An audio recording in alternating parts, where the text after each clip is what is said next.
Il a séduit le monde entier sans jamais vouloir être une star. Il a aimé 3 femmes à la fois sans pouvoir en choisir une seule. Et pendant que le cancer le dévorait de l'intérieur, il continuait à jouer, refusant d'abandonner la seule chose qui donnait un sens à son existence, le cinéma. Marcello Mastroianni n'était pas simplement l'incarnation du charme italien, c'était un homme déchiré entre ses désirs et ses responsabilités, entre la gloire et la solitude, entre la vie qu'il menait et celle qu'il aurait voulu vivre. Avant de plonger dans cette histoire bouleversante, abonnez-vous à Les Célébrités du Monde et activez la cloche, car ce que vous allez découvrir va vous révéler le vrai visage d'une légende. Marcello Mastroianni était bien plus qu'une icône du 7e art italien. Il en était le cœur battant. Cet homme au regard mélancolique, capable d'incarner avec la même justesse le rêveur égaré, l'amant passionné ou le perdant magnifique.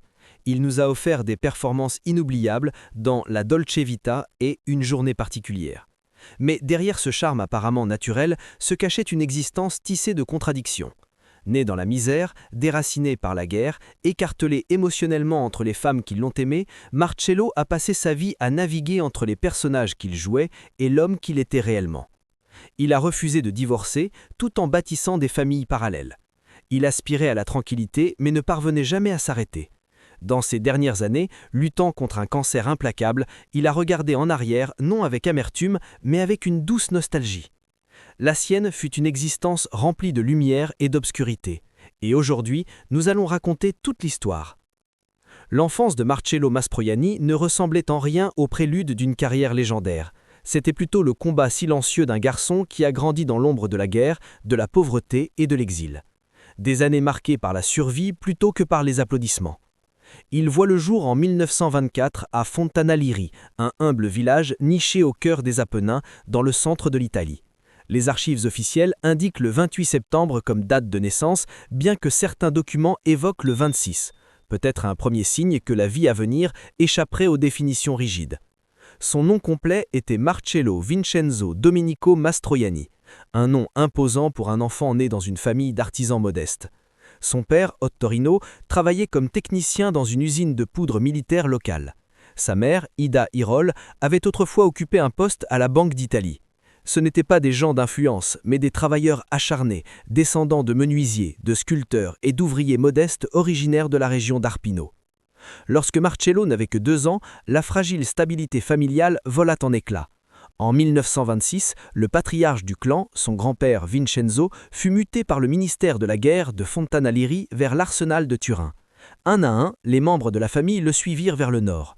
En 1930, Marcello, son jeune frère Ruggero et leur mère Ida rejoignirent Vincenzo à Turin, où Ottorino finit par les retrouver, bien que sa santé commençait déjà à décliner.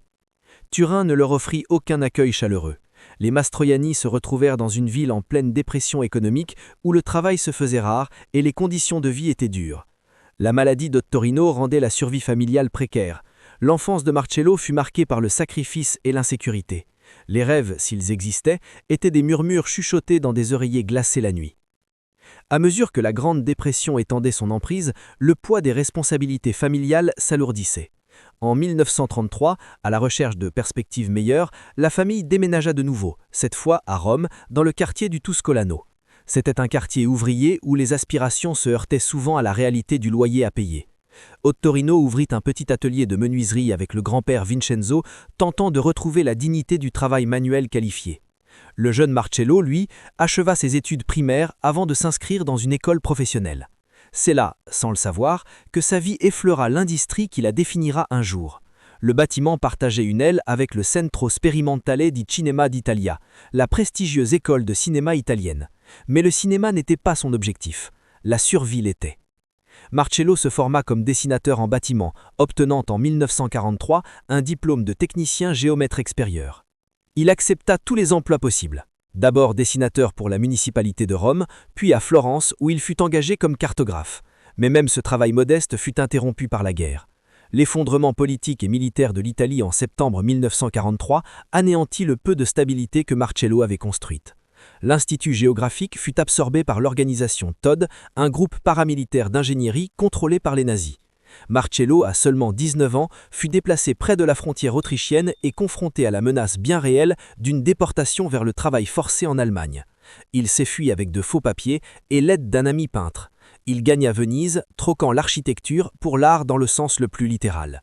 Pour survivre, les deux hommes vendaient de croquis de monuments vénitiens aux touristes. Marcello, réfugié dans son propre pays, vivait du jour au lendemain, armé seulement de sa détermination et d'un crayon. À la fin de la guerre, il revint à Rome, brisé mais pas vaincu. La famille fut réunie, bien que la santé d'Ottorino se soit encore dégradée. Marcello trouva un emploi de comptable chez Eagle Lion Films, une petite société de distribution anglo-américaine. Le salaire permettait de vivre, mais ne parvenait pas à apaiser le feu silencieux en lui, celui qui avait vacillé dès l'enfance. Le désir de jouer, de se fondre dans d'autres vies ne l'avait jamais quitté. Dès ses premières années, Marcello avait participé à des pièces paroissiales et des productions amateurs. À la fin des années 1930, il commença à faire de la figuration au cinéma. On l'aperçut à peine dans quelques productions, mais ce n'était pas encore une carrière, c'était une échappatoire. Ce que Marcello recherchait réellement, c'était une porte d'entrée vers le théâtre. Il s'inscrivit à la faculté d'économie de l'Université de Rome, non pour obtenir un diplôme, mais pour accéder au centre universitaire théâtral où se retrouvaient les futurs dramaturges et acteurs romains. C'était sa seule voie vers une vraie scène. Mais même ce rêve modeste était sans cesse menacé par la guerre, par la pauvreté, par l'incertitude de la vie dans l'Italie post-fasciste. Dans ce chaos, il s'accrocha au théâtre comme à une bouée de sauvetage. Le jour, il travaillait comme dessinateur, la nuit, il récitait des classiques sous les lumières vaculantes des petites salles romaines. Une double vie fragile. La guerre avait tout emporté, son foyer, son avenir, sa tranquillité d'esprit. Il a échappé à la conscription, vécu caché, vendu des dessins de rue pour quelques pièces.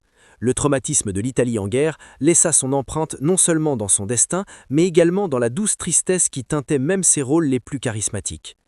Lorsqu'on lui demanda à la fin de sa vie quel métier il aurait choisi s'il n'avait pas été acteur, il répondit « Il m'arrive parfois de regretter de ne pas avoir été architecte. Qui sait si j'aurais été bon ? Un architecte construit quelque chose de solide, quelque chose qui reste. Mais que reste-t-il de mon travail ?» Cette question hantera Marcello toute sa vie. Mais ce qu'il ne savait pas encore, c'est qu'il allait construire quelque chose d'immortel, une légende. L'ascension de Marcello Mastroianni vers la célébrité internationale n'est pas simplement l'histoire d'un acteur talentueux. C'est le portrait de l'âge d'or du cinéma européen vécu à travers le regard de l'un de ses visages les plus durables. Les petits rôles dans des films modestes lui ont permis de s'approcher de l'industrie. Mais c'est sur scène, sous le regard exigeant de Luchino Visconti, qu'il a véritablement trouvé ses repères. Le tournant survient en 1948 avec une adaptation des Misérables de Victor Hugo. Le rôle est modeste, mais il marque un début décisif. Au cours des années suivantes, Mastroianni jongle entre le théâtre et de petits rôles au cinéma, évoluant de personnages comiques dans les instantanés néo-réalistes à ses premières performances dramatiques. C'est durant cette période qu'il rencontre Sophia Loren sur un plateau de tournage, une collaboration qui finira par façonner l'héritage de l'un comme de l'autre. Mais ce n'est qu'en 1958 que le sens inné du comique de Mastroianni, allié à une profonde mélancolie sous-jacente, éclate véritablement au grand jour. Le film est une révélation. Il marque la naissance de la comédie à l'italienne et fait de Mastroianni un nom familier dans toute l'Italie. 2 ans plus tard, il accède à une reconnaissance mondiale avec la Dolce Vita. Choisi par Federico Fellini pour incarner le journaliste mondain et tourmenté Marcello Rubini, il livre une interprétation inoubliable qui capture à la perfection la désillusion et la décadence de la Rome moderne. La liberté créative de Fellini correspondait parfaitement à l'élégance discrète et à la capacité d'introspection de Mastroianni. Dès le premier jour de tournage, se souviendra-t-il plus tard, j'ai su que je participais à quelque chose d'extraordinaire. Ce rôle lui apporte non seulement la célébrité internationale, mais aussi le poids du label de Latin Lover, un titre qu'il passera une grande partie de sa carrière à détourner subtilement. Il le fait presque immédiatement en incarnant un aristocrate complexe, un choix audacieux au sommet de son image de séducteur. Puis vient Divorce à l'italienne, une satire noire des crimes d'honneur dans une société où le divorce était encore illégal. Pour son rôle de baron machiavélique, il reçoit un BAFTA, un Golden Globe et sa première nomination à l'Oscar du meilleur acteur. Tout au long des années 1960, il collabore avec les plus grands réalisateurs italiens de son époque et joue aux côtés de légendes. Son alchimie avec Sophia Loren est inégalée, donnant lieu à 11 films ensemble, dont Mariage à l'italienne et Une journée particulière. À chaque œuvre, ils explorent la tension entre passion et désillusion, entre rire et tragédie. Sa collaboration avec Fellini se poursuit avec 8 et demi, chef-d'œuvre surréaliste reflétant la propre crise créative du réalisateur qui fait de Mastroianni son alter ego. Mastroianni, c'est moi, dira Fellini célèbrement. Ce film, mélange fiévreux de mémoire, d'imagination et de cinéma, consolide l'image de Marcello comme le premier rôle de l'homme qui pense. Dans les décennies suivantes, Mastroianni refuse toute étiquette. Il embrasse le grotesque, la mélancolie et l'expérimental. Il tourne en plusieurs langues, se double parfois lui-même en russe ou en français, et ne cesse de réinventer son jeu. Il s'aventure également à la télévision et revient au théâtre à la fin de sa vie, jouant dans des adaptations classiques, sa dernière performance scénique livrée alors qu'il était déjà visiblement affaibli par le cancer. La dimension internationale de sa carrière est impressionnante.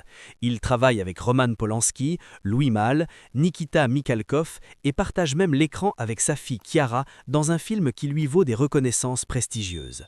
Son dernier film fut achevé à titre posthume. Pourtant, dans sa philosophie personnelle, Mastroianni restait humble. Il disait un jour « C'est un métier merveilleux, on est payé pour jouer, tout le monde applaudit, que demander de plus ?» Cette légèreté l'accompagna jusqu'à son dernier projet, un documentaire réalisé par sa compagne de longue date, dans lequel il réfléchit à la vie, au cinéma et au plaisir de rêver. Mais derrière cette apparente sérénité se cachait une vie amoureuse aussi complexe et dramatique que les histoires qu'il incarnait devant les caméras. Et c'est là que notre histoire prend un tournant plus sombre. Marcello Mastroianni avait mené une vie aussi emmêlée et dramatique hors écran que les histoires qu'il incarnait devant les caméras. Son premier attachement émotionnel profond fut Silvana Mangano, une camarade d'études dans une école d'art dramatique à Rome. Ils partageaient les mêmes rêves, parfois même les mêmes rues. Mais lorsque sa carrière s'envola et qu'elle se maria avec un producteur influent, leur histoire se dissipa. Des années plus tard, Marcello se souviendrait d'elle comme de celle qui lui était échappée. « Silvana et moi étions faits pour l'un pour l'autre », confia-t-il, « mais je n'étais personne à l'époque. Elle s'est mariée par ambition. Aucun de nous ne s'en est jamais vraiment remis. » Puis vint Flora Carabella. Ils se rencontrèrent sur scène et se marièrent en 1950. Flora était élégante, intelligente et, selon tous les témoignages, profondément amoureuse. Leur fille Barbara naquit en 1951. Mais au début des années 1960, des fissures apparurent, alimentées par les liaisons extraconjugales de Marcello et son besoin insatiable de nouveautés émotionnelles. Ils se séparèrent officiellement vers 1964 sans jamais divorcer. Pour Flora, le lien subsista malgré la trahison. « Je me suis marié par passion, je suis resté par affection, par tendresse. » Parmi ces liaisons, aucune ne fut plus douloureuse que celle avec Faye Dunaway. Ils se rencontrèrent sur un tournage. Pour Faye Dunaway, il était l'homme de sa vie. Elle voulait le mariage, des enfants, la permanence. Lui ne pouvait pas lui offrir. Prisonnier de la culpabilité catholique et de l'inertie, Marcello refusa de divorcer de Flora. Dunaway le quitta en 1970 après 2 ans d'attente. Il confia à un magazine des années plus tard « C'était la femme que j'ai le plus aimée. Je regretterai toujours de l'avoir perdue. » Des décennies plus tard, Dunaway fit écho à ces mots, le qualifiant de l'amour de ma vie. Quelques mois seulement après ce chagrin, une autre femme entra dans son orbite, Catherine Deney. Leur première rencontre eut lieu lors d'un dîner organisé par Polanski. Elle venait de rompre avec François Truffaut alors que Marcello souffrait encore de sa rupture avec Dunaway. Mais c'est sur un tournage émotionnellement chargé que leur liaison s'embrasa. Marcello avait 40 ans, Deney 27 ans. Leur relation fut un choc frontal entre élégance et intensité. Ensemble, ils tournèrent plusieurs films et devinrent bientôt l'un des couples les plus glamour d'Europe. Quand Catherine tomba enceinte, leur romance secrète éclata au grand jour. En mai 1972, Chiara Mastroianni naquit. Marcello était fou de joie.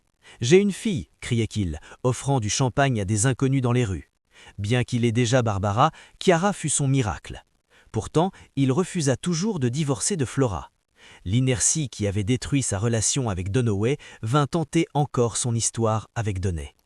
Quand Catherine, pourtant elle-même divorcée, se lassa de l'indécision de Marcello, de son refus de s'engager pleinement, leur tempérament s'opposait.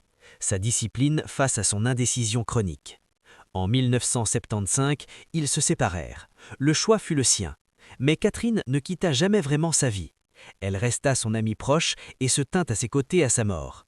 Marcello a été le grand amour de ma vie, dira-t-elle plus tard, et il disait la même chose d'elle. Leur boin complexe et inachevé fut immortalisé non seulement dans leurs films, mais aussi à travers leurs filles, actrices comme leurs deux parents. Après Catherine, Marcello trouva une forme de stabilité auprès d'Anna Maria Tato, une réalisatrice. Elle était à l'opposé des femmes précédentes, distante, analytique, indifférente à sa célébrité. Il en fut immédiatement intrigué. Leur relation se construisit lentement, fondée sur le respect mutuel plutôt que sur l'obsession. Ils restèrent ensemble plus de 20 ans. Elle l'accompagna durant sa lutte contre le cancer et réalisa sa confession finale, un documentaire où il revenait, tantôt avec légèreté, tantôt avec douleur, sur une vie façonnée par le désir et le regret. Tato était présente à Paris en décembre 1996 lorsqu'il s'éteignit. Mais Catherine l'était aussi, et Chiara. 3 femmes, un homme, et la somme d'une vie à la fois riche et avide. Son épouse Flora ne le quitta jamais émotionnellement. Elle ne se remaria pas, ne dit jamais un mot contre lui. « Je n'étais pas l'ennemi de ses maîtresses, disait-elle. Il nous appartenait à toutes. » La vie amoureuse de Marcello Mastroianni ne fut pas une succession de conquêtes, mais une suite de manques, chaque femme révélant une facette différente de sa faim émotionnelle. Il avoua un jour « Je veux tout. Je ne peux pas m'arrêter à une seule passion, une seule femme, un seul rêve. Je sais que je ne suis pas mûr. J'ai l'impression d'être en retard surtout. » Cette quête insatiable le hantrait jusqu'à la fin. Et cette fin, justement, approchait plus vite qu'il ne le pensait. La mort de Marcello Mastroianni, comme une grande partie de sa vie, s'est déroulée avec une forme de grâce mélancolique, élégante, intime et tragique dans sa dévastation silencieuse. Dans ces dernières années, la grande icône du cinéma italien dut affronter son adversaire le plus redoutable, un cancer du pancréas. Un diagnostic qui, lentement et cruellement, vida de sa substance un homme dont l'âme avait animé des décennies d'histoire du cinéma. Malgré le déclin de sa santé, Mastroianni refusa de se rendre au silence. Alors même que la maladie progressait, il continua à travailler, déterminé à achever ce qui serait son dernier film. Sur le plateau, maigre et visiblement épuisé, il canalisa les dernières forces qui lui restaient dans un rôle qui, à bien des égards, faisait écho à son propre parcours, une exploration de la mémoire, de l'identité et des derniers jours d'une vie pleinement vécue. Mais ce film ne fut pas son seul adieu. Durant cette période, sous la direction de sa compagne Anna Maria Tato, Mastroianni enregistra un témoignage vidéo profondément personnel. Ce n'était pas simplement un documentaire, c'était son testament spirituel. Avec une honnêteté presque enfantine, il y évoquait la célébrité, le vieillissement, les femmes, les regrets et la joie. « J'ai tourné plus de 140 films, disait-il. C'est tout de même un beau parcours. Oui, j'ai vécu pleinement. Je peux être satisfait. J'insiste, j'ai eu de la chance. » Ce n'étaient pas les paroles d'un homme amer face à la vie, mais celles de quelqu'un pleinement conscient que le rideau final approchait. Sa dernière apparition théâtrale eut lieu dans une pièce en tournée, un titre cruellement ironique au vu de son état. À ce stade, il était si affaibli physiquement qu'il nécessitait 3 perfusions quotidiennes et jouait souvent assis. La production dut annuler plusieurs représentations en raison de la dégradation de sa santé. Après s'être effondré en coulisses, Mastroianni demanda lui-même l'arrêt de la tournée. Ce fut sa dernière apparition sur scène. Peu après, il retourna dans son appartement parisien, la ville qui avait été témoin de tant de ses amours et de ses renaissances. Il n'en sortit plus jamais. Le 19 décembre 1996, Marcello Mastroianni s'éteignit dans cet appartement parisien à 72 ans. À son chevet se trouvait sa plus jeune fille, Chiara, qui lui tint la main durant ces dernières heures.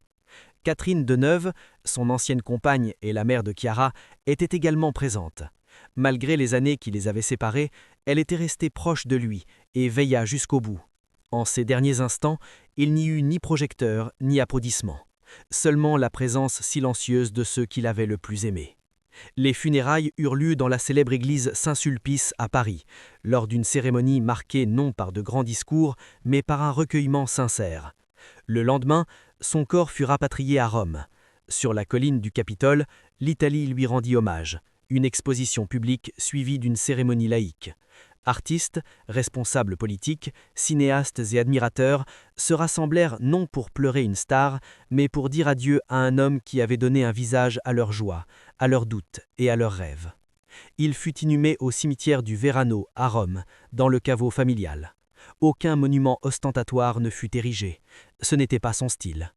Ce qui demeure, c'est le souvenir, la voix inimitable, le sourire malicieux, le regard bienveillant chargé d'ironie et de nostalgie. Et les films, toujours les films. Ainsi s'achève l'histoire de Marcello Mastroianni, un homme qui a fait tomber le monde amoureux du cinéma italien et qui, même dans ses derniers jours, nous a offert une ultime performance empreinte d'honnêteté, de grâce et de douce tristesse. Quel rôle de Marcello vous a le plus marqué? Et comment vous souvenez-vous de lui? Séducteur charmant, artiste introspectif ou les deux à la fois? Si cette histoire vous a touché, n'oubliez pas de liker, partager et vous abonner à Les Célébrités du Monde pour découvrir d'autres plongées au cœur de la vie des légendes les plus inoubliables du cinéma. Car derrière chaque visage célèbre se cache une histoire humaine qui mérite d'être racontée. À très bientôt pour une nouvelle exploration des coulisses de la gloire.